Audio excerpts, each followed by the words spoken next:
लोकसभा चुनाव के चौथे चरण के चुनाव प्रचार के आखिरी दिन आज बेगूसराय के फर्टिलाइजर मैदान में उत्तर प्रदेश के मुख्यमंत्री योगी आदित्यनाथ पहुंचे, जहां उन्होंने लालू यादव और कांग्रेस पर जमकर निशाना साधा। इस अवसर पर उन्होंने कहा कि मैं आज बेगूसराय इसलिए आया हूं कि 500 वर्षों के इतिहास को समाप्त कर अयोध्या में राम लला की स्थापना करने के कारण सर्वाधिक खुशी मां जानकी की भूमि के नाते होने के कारण आपको ही है। अयोध्या में रामलला की मूर्ति की स्थापना करने का काम हो या फिर दुनिया के अंदर भारत का सम्मान दिलाने का काम हो, भारत की सुरक्षा को पुख्ता करने का काम हो या भारत के अंदर आतंकवाद और नक्सलवाद और आतंकवाद की समस्या को अस्थायी समाधान करने का काम हो, सरकार ने किया है। जब देश में कांग्रेस और लालू की सरकार थी तो देश में आतंकवाद की घटना होती थी तो सरकार कार्रवाई के बदले कहती थी कि आतंकवाद सीमा पार से है, लेकिन मोदी की सरकार में आज सीमा पार से आतंकवाद नहीं, कोई जोर से पटाखा भी नहीं फूटता और अगर फूटता है तो पाकिस्तान को सफाई देनी पड़ती है। जब मजबूर सरकार होती है तो ऐसा ही होता है, लेकिन जब मजबूर सरकार होती है, उन्होंने कहा है कि यह चुनाव राम भक्तों और रामद्रोहियों के बीच चुनाव है। जो राम भक्त हैं उनका प्रेम सबका साथ सबका विकास को लेकर है, जो रामद्रोही हैं उनका प्रेम पाकिस्तान के प्रति जाग रहा है। ऐसे लोग राम भक्तों पर गोली चला रहे हैं और किसी माफिया के मरने पर मातम मना रहे हैं। बिहार नहीं, देश में लालू और कांग्रेस के नेतृत्व में देश में अराजकता चरम पर पहुंची थी। नक्सलवाद और आतंकवाद पर सर चढ़कर बोल रहा था, गुंडागर्दी चरम पर थी। लालू जी आज भी जब भारत विकसित भारत बनता है, लालू यादव लालटेन राज में ले जाना चाहते हैं। अम्बेडकर ने कहा था कि धार्मिक आधार पर हिंदुस्तान में आरक्षण नहीं हो सकता है और यह आरक्षण हमें धार्मिक आधार पर नहीं होने देना चाहिए। लालू जी के स्वर पर फूटी पड़े कि सभी मुसलमानों को ओबीसी का आरक्षण मिलना चाहिए। अगर ओबीसी का आरक्षण आप उनको दे देंगे तो फिर हमारा ओबीसी कहां जाएगा, कहां जाएगा? और कांग्रेस ने इससे के आरक्षण को राजेंद्र सच्चर कमेटी बना करके पहले ही सेम लगाने की शुरुआत की थी। बहनों और भाइयों, इनकी साजिश को सफल नहीं होने देना है। और दूसरा महान पाप कांग्रेस क्या करने जा रही है? कांग्रेस ने अपने मैनिफेस्टो में कहा है कि अगर वह सत्ता में आएगी तो सत्ता में आने पे अल्पसंख्यकों की रुचि के अनुसार उनको खान पान की स्वतंत्रता देगी। बहनों और भाइयों, मैं आपसे पूछना चाहता हूं, ऐसा कौन सा भोजन है जो अल्पसंख्यकों को रुचिकर लगता हो और बहुसंख्यकों को नापसंद हो? सत्तू तो सभी खाते हैं, बाटी चोखा भी सभी खाते हैं, लेकिन एक में है हमारा बहुसंख्यक समाज कहता हम गौ मांस नहीं खाएंगे, गौ हत्या भी बर्दाश्त नहीं करेंगे। करेंगे क्या कांग्रेस की मंशा को? क्या जेडी की मंशा स्वीकार होगी? नहीं होगी। तो इस पाप के लिए इनको माफ भी मत करना, इनको माफ भी नहीं करना। जो लोग रामद्रोही हैं, जो बाबा साहब भीमराव अंबेडकर के द्वारा बनाए गए संविधान को धार्मिक आधार पर बांटना चाहते हैं, जिन लोगों ने आपको विकास से वंचित किया, जो लोग बिहार में अराजकता के कारण थे, ये चुनाव उनकी जमानत को जब्त करने का एक माध्यम बनना चाहिए। सहमत है? हम आश्वस्त होकर के मैं मोदी जी को बताऊं कि बेगूसराय से गिरिराज सिंह जी भारी बहुमत से विजयी जाएंगे ना? सभी लोग सहमत हैं? मेरे साथ बोलेंगे भारत माता की, भारत माता। बहुत बढ़िया है सब लोग। गिरिराज जी जीत रहे हैं कि नहीं जीत रहे? अच्छा वोट से जीत रहे, पूरा पक्का है? तो मेरा साथ बोलिए, भारत माता की, भारत माता की, नरेंद्र मोदी, नरेंद्र मोदी, गिरिराज सिंह, गिरिराज सिंह। बहुत बहुत धन्यवाद। मंच में विराजमान गिरिराज सिंह जी, ऋतुराज सिन्हा जी, हमारे बिहार की मंत्री सुरेंद्र मेहता जी, कुंदन कुमार जी, राजीव वर्मा जी, रुदल राय जी, मंच में विराजमान हमारे गठबंधन के नेतागण, भाइयों बहनों, माताओं और पिताओं, मैं आसाम से आया हूं, मां कामाख्या का धरती से आया हूं। मैं पहले ही आपको नमन करना चाहता हूं, वंदन करना चाहता हूं। किस लिए? ये भूमि भी शक्ति का भूमि ही है। यहाँ पुरानी दुर्गा मंदिर भी है जो शक्तिपीठ माना जाते हैं, और इसीलिए जहाँ माँ कामाख्या और माँ दुर्गा विराजमान होता है वहाँ सनातन का तो जिंदाबाद होते ही रहेगा। आगे भी हुआ था, आगे भी होता ही रहेगा। भाई और बहनों, मैं रामधारी सिंह दिनकर जी को मेरा श्रद्धा सुमन अर्पित करता हूं। और मेरा बात शुरू करने का पहले मैं 2 साल बात आप लोगों को बोलना चाहता हूं। पहला बात, मुझको दिल्ली से बोला गया कि आपको बेगूसराय जाना है। मैंने पूछा बेगूसराय में कौन है? गिरिराज जी है। तो मेरा दिमाग में ये लगा कि गिरिराज जी का समष्टि में केंद्र में जाके मैं वोट मांगू, इतना मेरा हिम्मत नहीं है। इसलिए गिरिराज जी हमारे नेता है, आप लोग उनको वोट देता ही रहता है, आगे भी देगा। लेकिन मेरा एक बात थे मन में कि मुझको गिरिराज जी को धन्यवाद देना है, और ये धन्यवाद मैं उसको रूम में दूं, मेरा चैम्बर में दूं, उनका चैम्बर में जाके दूं, उससे अच्छा है कि बेगूसराय में आके मैं इसको धन्यवाद दूं। कारण क्या है भाई और बहन? असम एक बहुत ही छोटी प्रदेश है, बहुत ही छोटे। बिहार की जनसंख्या और असम का जनसंख्या हमारा 3 करोड़ का आबादी होते हैं। जब मैं मुख्यमंत्री बना, गिरिराज जी मुझको बोला कि हेमंत जी, मोदी जी आपके लिए 6 लाख प्रधानमंत्री आवास जी का घर स्वीकृत किया है, आप लोग बनाते क्यों नहीं है? मैं बोला गिरिराज जी आप मुझको 2 साल समय दीजिए, मैं बना दूंगा, लेकिन आप मुझको निरंतर पैसा देना पड़ेगा और कोई कमी नहीं होना चाहिए। गिरिराज जी ने मुझको बोला कि आप 6 लाख बना के कंप्लीट करो, मैं आपको 2 लाख और मकान देने का काम करूंगा। आज गिरिराज जी का कारण असम का 8 लाख गरीबों को प्रधानमंत्री आवास योजना का घर मिला है।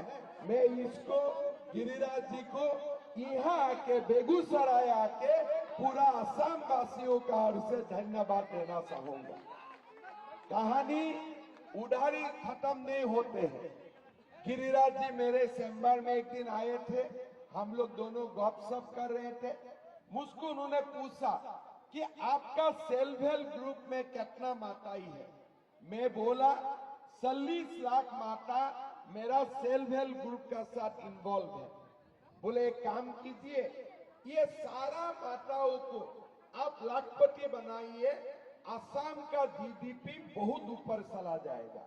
पहले तो मेरा ध्यान दिमाग में नहीं आया, किसने इतना इकोनॉमिक्स मिलता हो, सब बोलते हैं जीडीपी बढ़ाने के लिए आप इंडस्ट्री लगाइए, हाँ आप फैक्ट्री लगाइए, लेकिन जीविका दीदी से जीडीपी बढ़ेगा देश का, ये मेरा दिमाग में पहले नहीं आया। फिर बाद में मैंने सोचा कि अगर 40 लाख स्वयं सेल्फ हेल्प ग्रुप का जीविका दीदी लाखपति बन जाते हैं तो मेरा असम का जीडीपी जरूर बढ़ेगा। गिरिराज जी ने बहुत सही बात बता के किया। मैंने 2 साल प्रयास किया और 7 लाख दीदियों को मैंने लाखपति बनाया गिरिराज जी का परामर्श से। और आज मैं असम में अगर चुनाव जीत रहा हूं, ये गिरिराज जी का परामर्श का कारण ही असम में आज बीजेपी धुआंधार जीत रहा है, हमारा सामने कोई कंपटीशन भी नहीं है। मैं इतना ही बताना चाहता हूं, गिरिराज जी बेगूसराय को ही सेवा नहीं किया, बिहार की ही सेवा नहीं किया, उन्होंने देश को खूब सेवा किया और गिरिराज जी को हम देश का ओर से धन्यवाद करता हूं। भाई और बहनों, मेरा असम का जो 7 लाख गरीबों को मकान मिला, जो 7 लाख दीदी लाख करवाना। सबका ओर से मैं आपको निवेदन करूंगा कि गिरिराज जी को जरूर पूरा ऐतिहासिक मत से जिताने का काम कीजिए। ये मेरा आपका ऊपर प्यार का थोड़ा डिमांड मत मांगिए, लेकिन प्यार भरा मेरा ये डिमांड है आपसे। भाइयों और बहनों, गिरिराज जी ने बताया कि देश को हमें क्यों बीजेपी का सरकार चाहिए। मेरा हिंदी थोड़ा टूटा फूटा है, लेकिन आपको अच्छा भी लगेगा और टूटा फूटा हिंदी थोड़ा आपको सुनना चाहिए। असम में हिंदी का इतना चर्चा नहीं होते थे, लेकिन जब मैं बीजेपी में ज्वाइन किया तब से मैं थोड़ा थोड़ा हिंदी सीखने लगा, इसीलिए थोड़ा टूटा फूटा है, लेकिन मैं बोल लेता हूँ। मैं पीछे नहीं हटते हूँ, मेरा काम है बोलना। मैं बोल के जाता हूँ, दिल से बोलता हूँ, इसीलिए लोग थोड़ा बहुत समझ भी जाते हैं।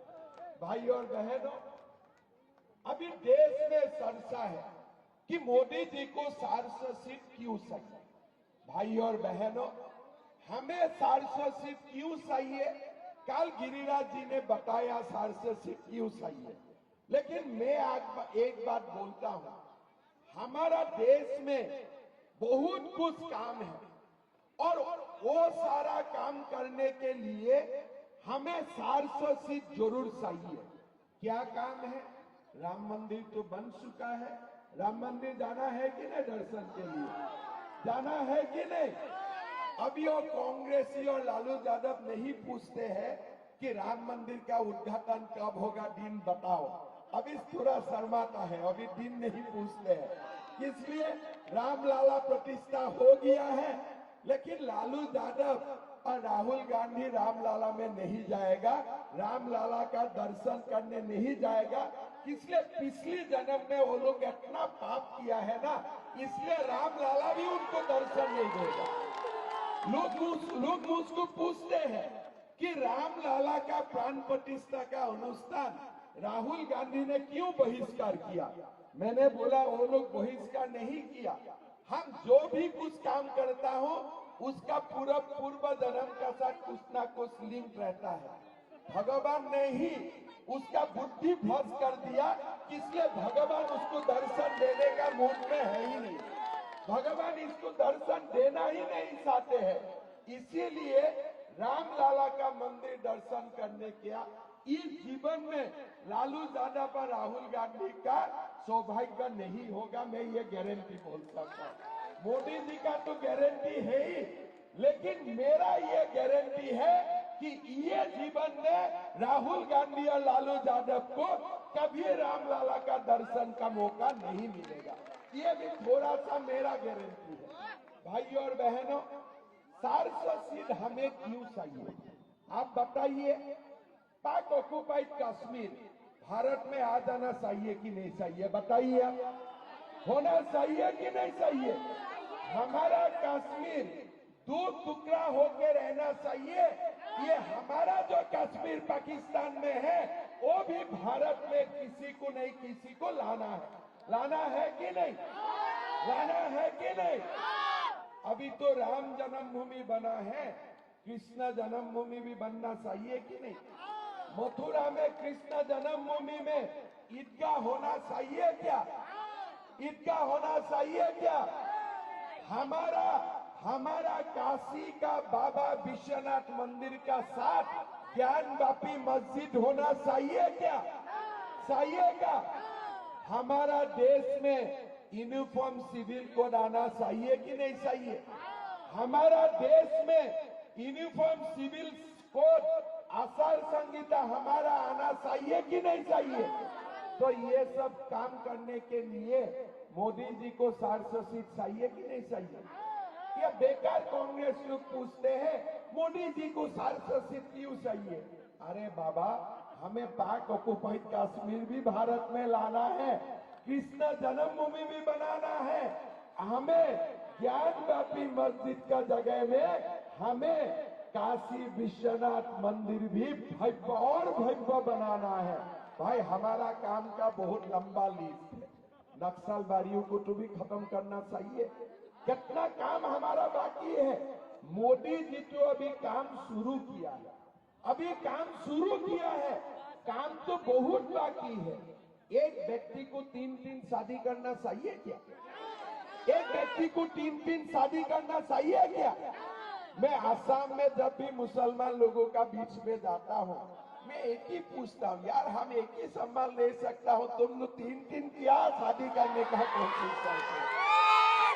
हमारा घर में हम जब मीटिंग करने जाते हैं, हमारा वाइफ बोलते हैं, अरे 9 बजे डिनर करना जाना था, तुम नहीं आया, आज हमारा डिनर मिस हो गया। कोई दिन बोलते हैं, हमारा बच्चा का कॉलेज जाना था, तुम्हारा समय नहीं मिला। तो मैं सोचता हूँ, मैं एक बीबी के लिए समय नहीं मिलता, तुम 3-3 बीबी के लिए समय कहाँ से मिल जाता है? तो हमारा मुसलमान लोगों को मैं जाके डायरेक्ट बोलता हूँ, मेरा कोई उधर नहीं है, मैं जाके हमारा मुसलमान लोग को बोलता हूँ, देखिए मोदी जी तो यूसीसी लाएगा, लेकिन असम में तो हम यूसीसी पहले स्टार्ट कर सकता हूँ, चलिए आज से 3-3 शादी करना बंद कर दो। हम इसको धीरे बोलता हूँ। कोई बोलता है थोड़ा मुश्किल होगा क्या? हम बोला कुछ नहीं, मोदी जी तो टाइट करेगा, पहले टाइट हो जाओ तब ज्यादा अच्छा होगा। कैसे आप देखो, एक व्यक्ति है 3-3 शादी कर लेता है, वैसे बोलता है हमारे ये स्वतंत्रता है। भैया ये कौन सा स्वतंत्रता है? हमारा माँ को सम्मान के साथ रहने का माँ का अधिकार नहीं है क्या? हमारा बहन का अधिकार नहीं है क्या? ये तुम्हारा कौन सा स्वतंत्रता है? बोलते नहीं, हम 12 साल में ही शादी करेगा, 11 साल में ही शादी करेगा। मैंने आसाम में 11 और 12 साल में शादी करने वाला एक समुदाय का 6,000 लोगों को गिरफ्तार करके जेल में डाल दिया। एक दो को नहीं, 6,000 लोगों को। मैं बोला ठीक है बेटा, तुम लोग थोड़ा जेल के अंदर में रहो, तब तुम लोग का जो भी है ठीक हो जाएगा। एक कम्युनिटी से, मैं नाम नहीं लेना चाहता हूँ, फिर वो इलेक्शन कमीशन का चक्कर शुरू हो जाते हैं। लेकिन आपको इतना ही मैं बता देता हूँ कि अभी असम में मैंने 2 काम किया हूँ तुरंत, कि एक पति को एक ही पत्नी का शादी करने का अधिकार है, उससे आगे नहीं है। और दूसरा, हमारा जो बेटी है, बेटियों को पहले शिक्षा दो, शिक्षा का बाद शादी कराओ, पहले नहीं होगा, ये मैंने उनको समझा दिया। असम में 36% मुसलमान लोग हैं। पहले थोड़ा मुझको सब लोग बोलते थे कि देखो 36% है, आप अपना कर पाएगा? हम बोला देखो, ये परशुराम का भूमि है, राम का भूमि है, कृष्ण का भूमि है, मोदी जी का आशीर्वाद साथ में है, सब कुछ हो जाएगा, चिंता मत करो, आगे बढ़ो। हम लोग आगे बढ़ते गया। आज समाज का भी बहुत अच्छा रिफॉर्म हो गया, आज समाज में अच्छा काम होना शुरू हो गया, शिक्षा का प्रसार हुआ, आज स्वास्थ्य का लोगों को सुविधा मिल रहा है, गरीब को मकान मिल रहा है, काम अच्छा हो रहा है, लोग भी ठंडा हो गया। जो भी थोड़ा सर्दी था, हमने थोड़ा कम कर दिया, अभी सब ठीक ठाक चलता है, सर्दी भी कम हो गया, अच्छा है। अभी लाभ जिहाद का बात निकाला, हमारा वहां में भी लाभ जिहाद होते थे।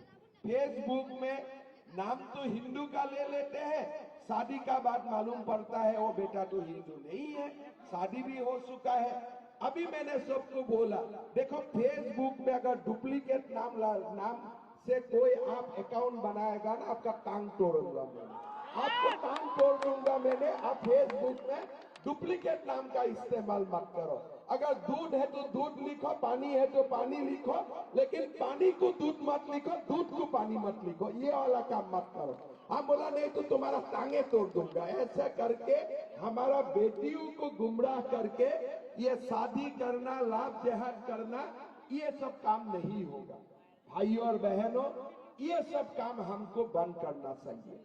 आज आप देखिए, काल में बंगाल में था, हमारा रिजर्वेशन किसने शुरू किया? बाबा साहेब अम्बेडकर ने रिजर्वेशन शुरू किया, एसटी के लिए, शेड्यूल कास्ट के लिए, ओबीसी के लिए। रिजर्वेशन कभी भी धर्म का आधार नहीं होता है, रिजर्वेशन जाति का आधार में होते हैं। लेकिन काल मैंने बंगाल में देखा कि ओबीसी रिजर्वेशन में मुसलमान को रिजर्वेशन मिलता है। कर्नाटक में जाके देखा ओबीसी रिजर्वेशन का नाम में 4% मुसलमानों को रिजर्वेशन मिलता है। आंध्र प्रदेश में मैंने किया, ओबीसी का रिजर्वेशन का नाम में 4% मुसलमानों का रिजर्वेशन मिलता है। मैं लालू यादव को पूछना चाहता हूं, आप इसका खिलाफ क्यों आवाज नहीं